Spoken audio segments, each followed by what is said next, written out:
মঙ্গলবার সকালে শহীদ আবু সাঈদের কবর জিয়ারতের মধ্য দিয়ে পীরগঞ্জ থেকে যাত্রা শুরু করে এনসিপির জুলাই পদযাত্রা। পরে এটি কাউনিয়া এসে পথসভায় মিলিত হয়, যেখানে দলীয় কেন্দ্রীয় নেতৃবৃন্দের উপস্থিতিতে প্রার্থী ঘোষণা সহ নানা রাজনৈতিক বার্তা দেওয়া হয়। উন্নয়ন আর অগ্রগতির বার্তা নিয়ে রংপুর ৪ আসনে এমপি পদে প্রার্থী হিসেবে আখতার হোসেনের নাম ঘোষণা করল জাতীয় নাগরিক পার্টি এনসিপি। জুলাই পদযাত্রার পথসভায় এনসিপির আহ্বায়ক নাহিদ ইসলাম এই ঘোষণা দেন। মঙ্গলবার রাত 10:30টায় রংপুরের কাউনিয়া বাস স্ট্যান্ডে দেশ গড়তে জুলাই পদযাত্রার পথসভায় এ ঘোষণা করেন তিনি।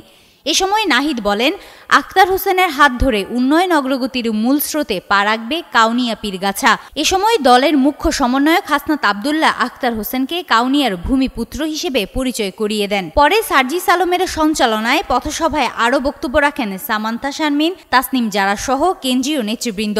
এর আগে সকালে পীরগঞ্জের শহীদ আবু সাঈদের কবর জিয়ারতের মাধ্যমে শুরু হয় জুলাই পদযাত্রা। পরে পদযাত্রাটি কাউনিয়া এসে পথসভায় মিলিত হয়।